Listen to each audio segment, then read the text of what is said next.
Welcome to Summoner's Summary. I'm your host Arrow, and today we're going to be taking a look at the relegation series between LMQ and XDG. Before we get into the game, let's take a quick look at Champion Select.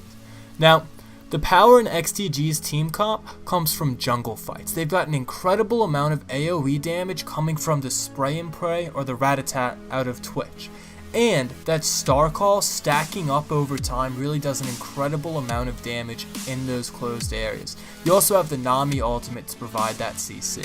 However, if Xiao Wei Zhao is able to hit Twitch with that Orianna ultimate, he won't be able to get the DPS out with his ultimate. So what you really have to watch for is the positioning of Zuna in these fights, because that's really what's going to make or break the fights for XDG. Like many recent competitive games, this game is going to begin with a lane swap. Now, it's important to note that LMQ is very well versed in lane swaps, because most challenger teams cannot pull them off as well as the top LCS teams. However, LMQ has picked a great team comp for this, mostly because of that jungle Nocturne. Nocturne does great damage to towers with his Q, which gives him attack damage, and his W, which gives him passive attack speed. They're also attacking those bot lane towers, and the outer bot lane tower doesn't have that armor buff in the early game, which allows LMQ to come out with 2 towers to XDG's 1, giving them a pretty decent advantage in this early game.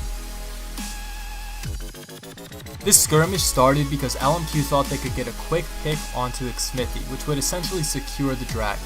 However, they're not able to pick up the kill, and that's crucial, because this XDG team comp just excels in long extended fights. Because of the Nami and because of the Soraka, they're able to sustain through these fights, which really lets them come out with the upper hand here. And XDG is going to do a great job. Even though they don't actually get any kills in this fight, because they're the healthier team, they're going to rotate. They're going to get this free bot tower and an early dragon, making up for that early deficit that they had to struggle through. This fight in the jungle is exactly what XDG wants. LMQ groups perfectly for a 4-man Nami ultimate into the Twitch ulti. However, Zuna over pursues and gets caught by this Orianna ultimate. That's a crucial mistake. That ult allows LMQ to turn this fight around. Zuna really needs to be careful with his positioning in this game. He's the main source of damage for XDG, so if he continues to get caught throughout, LMQ is going to be able to easily turn this into a win. This roam from Moore is essentially a free kill because they know that Mancloud doesn't have his flash. LMQ follows it up with a tower, showing that they're really on top of their objective game. Now, this fight just shows great rotations by LMQ. If you watch the minimap, they're all coming down from top as this teleport's coming in from Ackerman. Ackerman delays their backs, allowing LMQ to catch up and really force this fight. Because Benny teleported in late, he's actually split off from the rest of his team and in the middle of LMQ, allowing him to be quickly focused down. And a good flash Orianna ultimate will once again catch Zuna, removing all of XDG's damage. This pick is caused by a miscommunication by XDG. Both Zuna and Benny were trying to kill Ackerman, and then Zuna backs off while Benny pursues, causing LMQ to be able to quickly turn and pick up a free kill and a tower.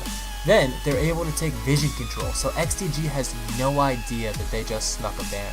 And even better is LMQ has a ward on Dragon, so they're able to catch Zuna recalling.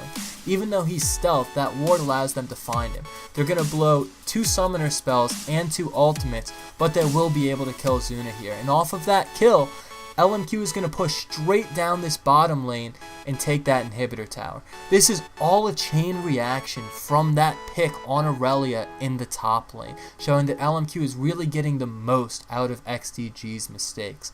And if you watch, Zuna just got caught for a 3rd time by the Orianna ultimate, and that ult allows LMQ to successfully disengage. And then, because they have that Baron buff, they've regenerated enough of their health that they can then just walk right on up and take this inhibitor essentially for free.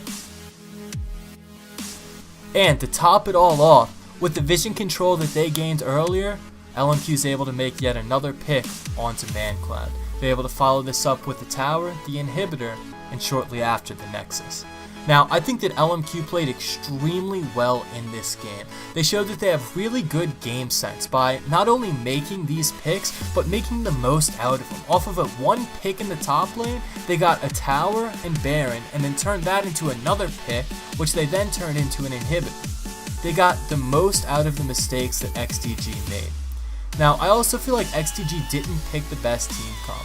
With the Aurelia, they're really squishy, especially with the build that Benny went with. Also, most of your damage relies on Zuna in this comp by putting ManCloud onto this rocket, and as we could see, Zuna just couldn't stay out of those Orianna shockwaves, which really hurt XDG in the long run.